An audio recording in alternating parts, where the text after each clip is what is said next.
Bien, ¿se escucha? Sí. Seguimos en la misma frecuencia, más o menos que Armando, trabajando el problema de la SUMAT, y en este caso, bueno, nuestro enfoque es huellas y más huellas de la UMAT en la literatura cubana, tratando, por tanto, de ver desde un enfoque metafórico, ¿no? El purgatorio en las obras El Central de Reinaldo Arena, Una mirada abarca poco de Rolando Morelli, que acaba de trabajar magníficamente el profesor, y por tanto voy a ser breve en esta parte. Un ciervo herido de Félix Luis Viera y la obra desaparecida de Nelson Rodríguez Leiva. Comienzo con este exergo: y cantaré a aquel segundo reino donde se purifica el espíritu humano y se hace digno subir al cielo. Con estos versos del canto primero de la obra El Purgatorio del poeta italiano Dante Alighieri nos dilucida la función de ese espacio imaginario, según la teoría filosófica tomística de la época, como el de tránsito entre el infierno y el paraíso, en aras de ascender las almas hacia la presencia de Dios. Una análoga función depuradora quisieron cumplir las unidades militares de ayuda a la producción, UMAT, creadas hace 50 años, en 1965, por el gobierno castrista cubano, con el objetivo de impulsar la economía agraria de Cuba y sostener al cada vez más creciente ejército, aprovechando la mano de obra barata de masas de hombres esclavizadas bajo la estigma de ser lacras sociales. Lo que la purga no sería para entrar en el codiciado paraíso de Dios, sino para formar parte del utópico paraíso comunista. Sobre las huellas de este purgatorio dejadas por 4 escritores de la literatura cubana es el presente estudio, que trata de subvertir la desmemoria del gobierno cubano frente a la justicia que clama desde los mártires y sobrevivientes que la sufrieron. Como ha planteado Elvira Sánchez Blake, la literatura de las dictaduras ha generado una reflexión indispensable sobre la diada memoria-olvido, al tomar como punto de partida las descripciones como metonimia de la ausencia y la escritura como el acto de la presencia. Tal es un discurso literario testimonial sobre las UMAT que revela un purgatorio más lejos y terrible que el que Dante imaginó, y que nos recuerda el régimen de corrección de los gulags soviéticos o la horrenda historia de los judíos en los campos de concentración creados por el nazismo en Alemania. Este discurso representa la voz de una población marginada que no tuvo derecho a hacerse oír, paralela a la voz altisonante, totalizadora y amnésica de la revolución.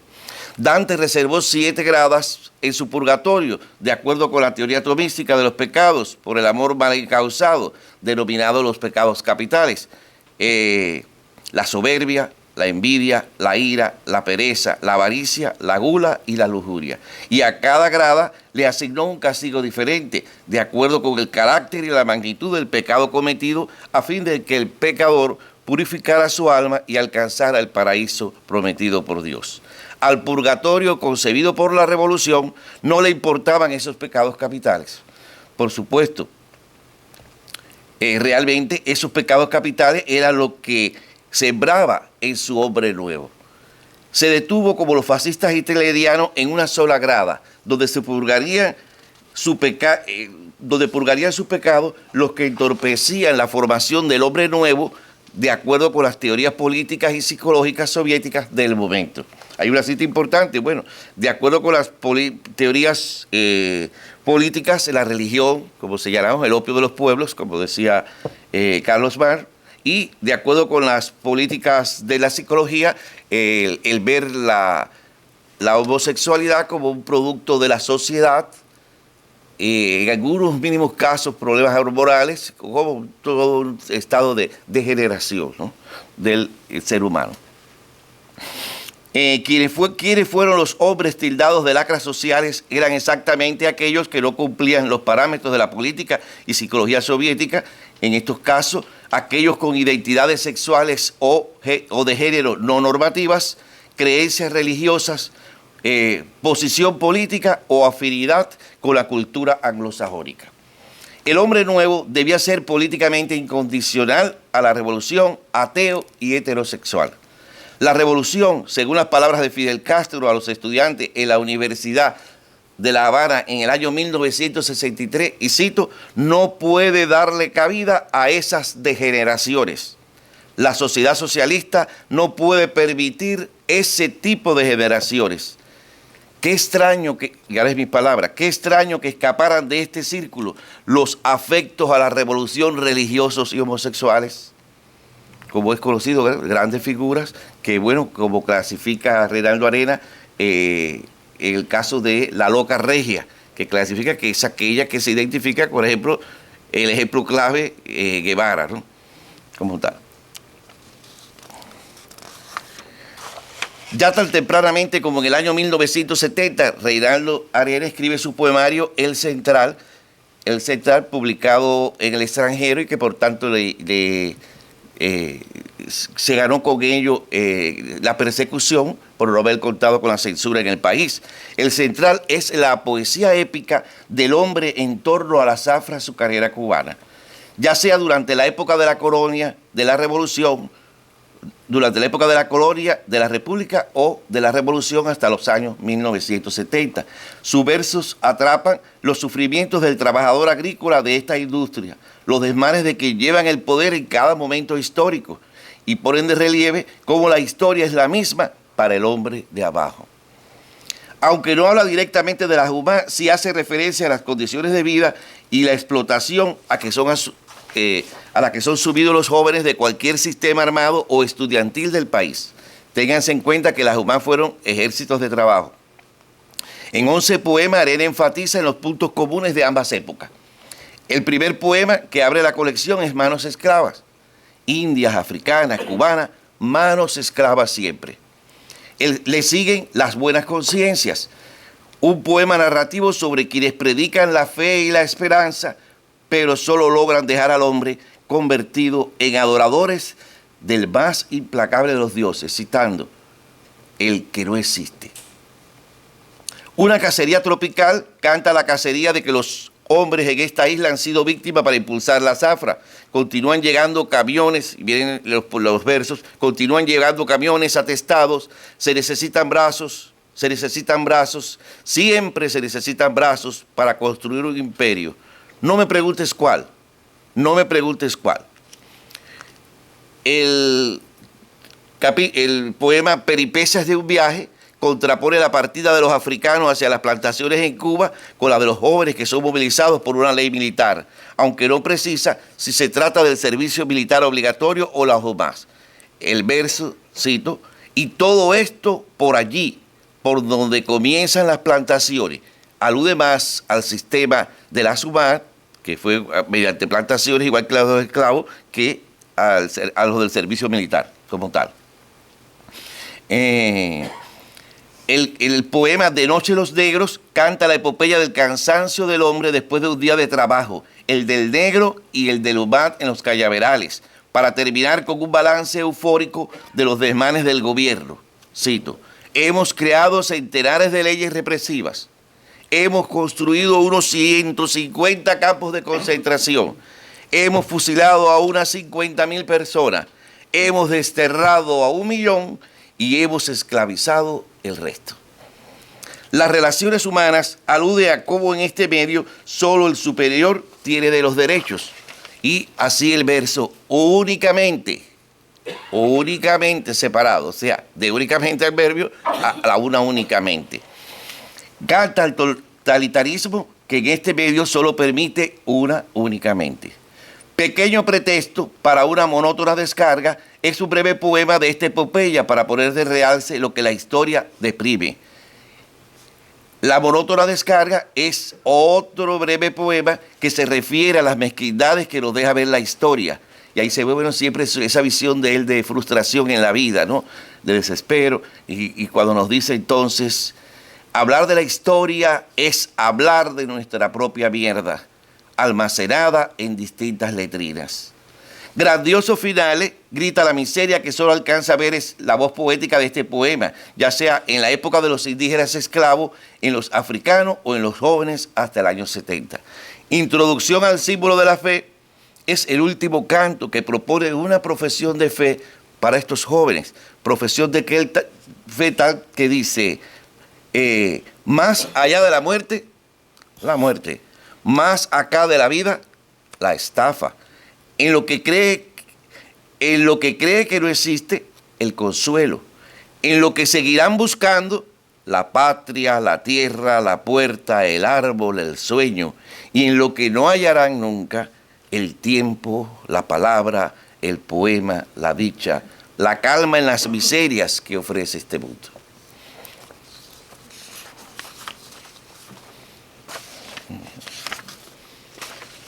Si bien en el central hay alusiones indirectas al modo de trabajo forzado de las UMAS, representaron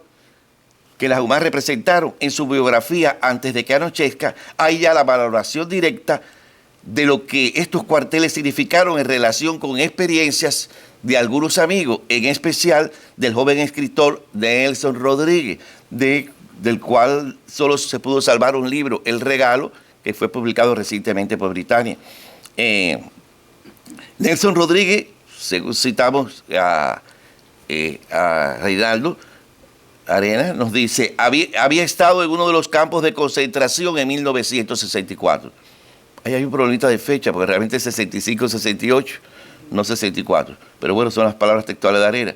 Y ahora, con la nueva persecución, estaba aterrorizado. No se encontraba con fuerzas para volver a pasar aquel horror. Fue tanto su desasosiego que terminó por intentar desviar un avión de La Habana a Cienfuegos rumbo a los Estados Unidos, junto con un amigo de 16 años, cuyo plan falló y fueron fusilados en el 1973.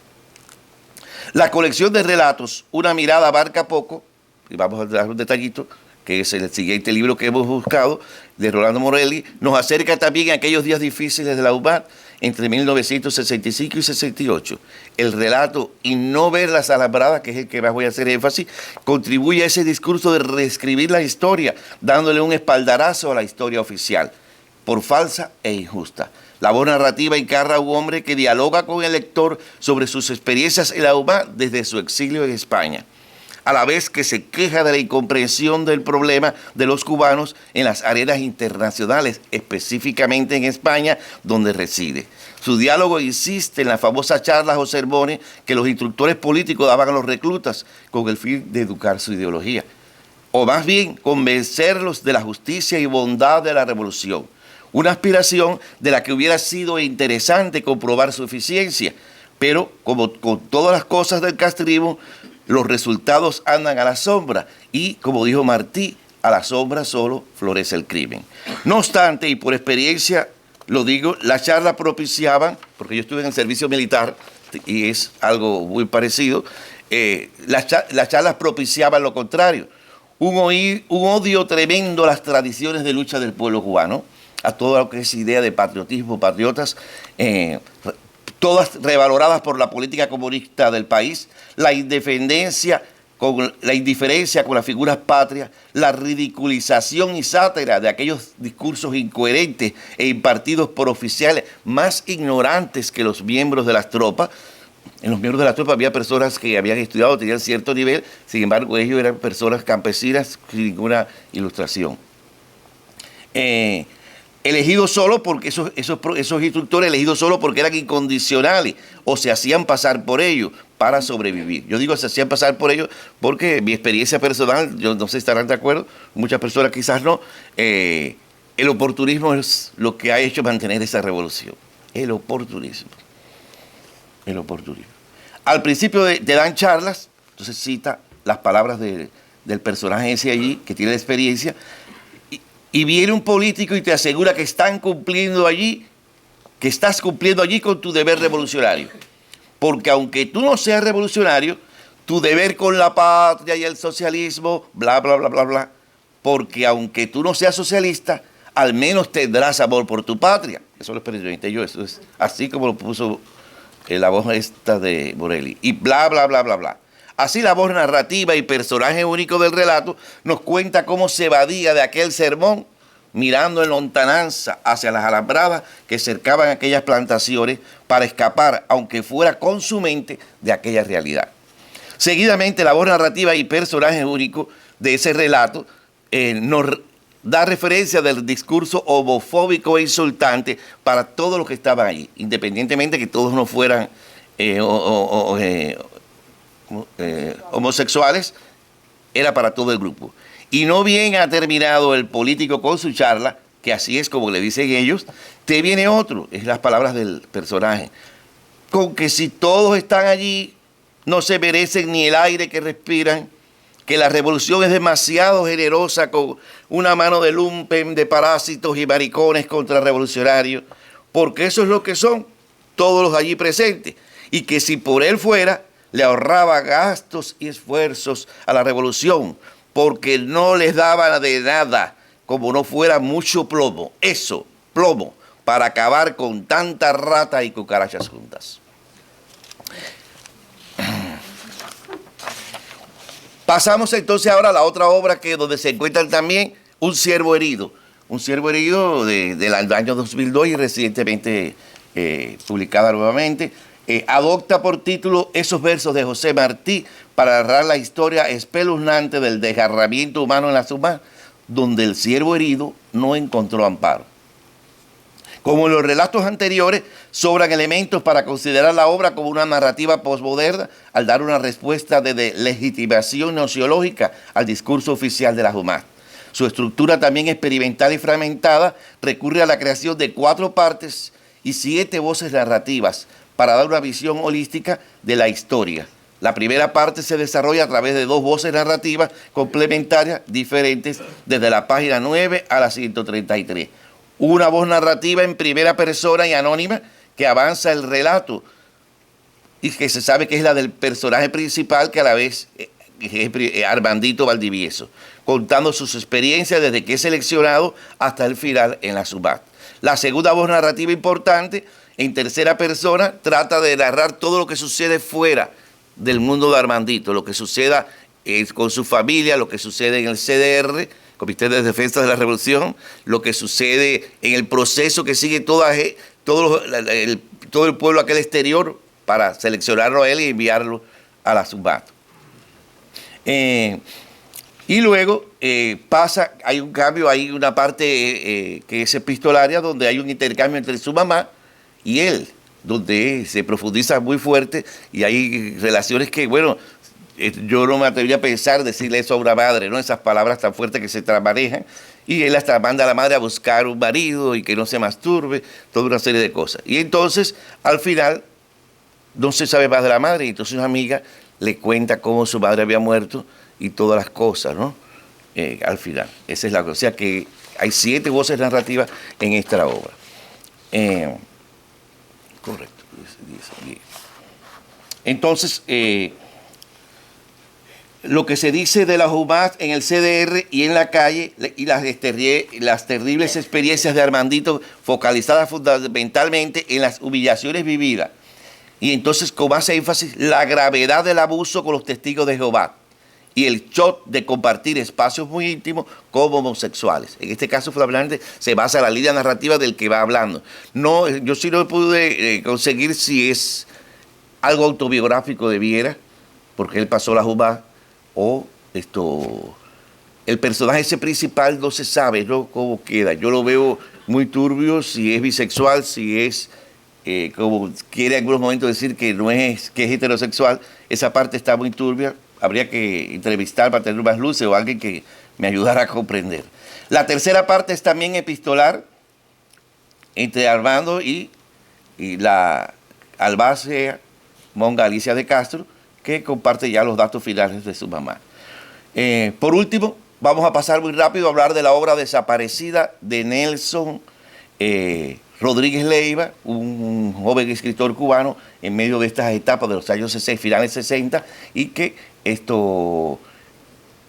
había hecho una obra sobre la Sumat que conoció Reinaldo Arena, pero que desapareció, y en la cual habla 3 veces en su autobiografía antes de que anochezca, y del cual solo se conoce el regalo. Es la única obra salvada hasta, bueno, que se conozca hasta el momento, que es una serie de relatos muy juveniles y que va desde relatos cotidianos a cosas fantásticas de ciencia ficción. Es lo que más llama la atención y yo hallo muy agradable el libro El Regalo.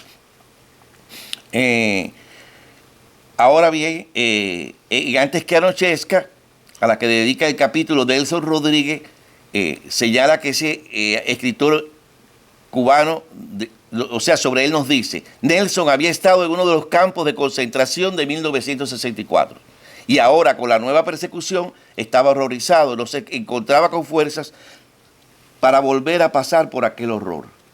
Y acto seguido cuenta cómo lo afectó aquella experiencia que lo llevó a desviar un avión junto con un amigo suyo, lo que no pudo lograr, costándole la vida más tarde. Pero aunque la obra sobre la Jubá fue incautada y desaparecida por la seguridad del Estado cubano, pudieron sobrevivir algunas de sus experiencias en el relato Arturo, la estrella más brillante, el cual, confiesa el propio Arera, fue elaborado a partir de lo que él pudo observar en aquel libro que cogió allá por el Parque Lenin de La Habana, ¿no? Cuando estuvo el prófugo todo ese tiempo por aquella parte. Entonces, dice él al respecto, dice Arera: aún en Cuba escribí el relato sobre las experiencias de Nelson en los campos de concentración, Arturo, la estrella más brillante, y lo dediqué luego a él. Decía así: a Nelson en el aire. Realmente este es un relato completo, muy parecido a la narrativa de Joyce, ¿no?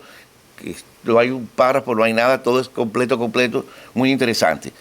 En una prosa poética, Arenas nos mitifica la figura de Nelson, a la vez que detalla la experiencia que recuerda del libro de Nelson, el proceso de reclutación, el modo de vida y castigos de los campamentos, el odioso despertar, pues, cito: antes de amanecer era dado el grito de pie, al que generalmente se le anexaba la palabra maricones. Toda la rutina de trabajo forzado durante el día sin descanso ni tiempo para tomar agua, un breve tiempo para almorzar y regresar de noche al dormitorio, donde ya se entretenían charlando, pero como él se aislaba, recibía el maltrato de sus compañeros homosexuales que le gritaban la tapia, la loca Muro, la viuda triste. Fueron los primeros nombres por los que se le llamó a Arturo en el campamento. O sea que había una doble discriminación, ¿no? Discriminación por afuera y discriminación entre los que estaban ahí. Ya voy a cortar, perdón que me extienda. No faltan los castigos salvajes de los que Nelson fue víctima en aquellos tiempos. Sin lugar a duda, la memoria dejada por estos cuatro autores contribuye de modo fragmentario y complementario a tener una visión holística de una realidad desconocida hasta para el pueblo cubano, que no vivió esas experiencias. El corpus utilizado nos da esa realidad desde algunas de las perspectivas que pueden ofrecer los que fueron enviados a esos campos. Aquellos con identidades sexuales o de género no normativas, o de oposición política y afinidad con la cultura anglosajona. Es una pena que desde una arista religiosa no se haya dicho nada. O sea, no he visto que exista ninguna literatura, principalmente desde el punto de vista de los testigos de Jehová, que fueron tan masacrados, ni de los católicos. Sin embargo, tenemos un cardenal en Cuba que sufrió la experiencia y dice que no tuvo una mala experiencia. Está en México también. Sin embargo, los cuatro autores coinciden en el tormento del régimen de vida de esos hombres condenados a estos campos de trabajo forzado con el objetivo de reeducarlos y hacerlos hombres. Un propósito similar al del purgatorio dibujado por Dante para alcanzar el cielo, pero con castigos que ni Dante imaginó. Lo que nunca se ha dicho ni puesto de relieve es si se logró el objetivo, aunque desgraciadamente sabemos que su precio fue muy alto. El horror de la Jubá dejó, cito, a Tabás, dejó como resultado 72 muertes por tortura y ejecuciones, 180 suicidios, 507 personas enviadas a hospitales psiquiátricos, si es que se puede confiar en esos datos. Muchas gracias.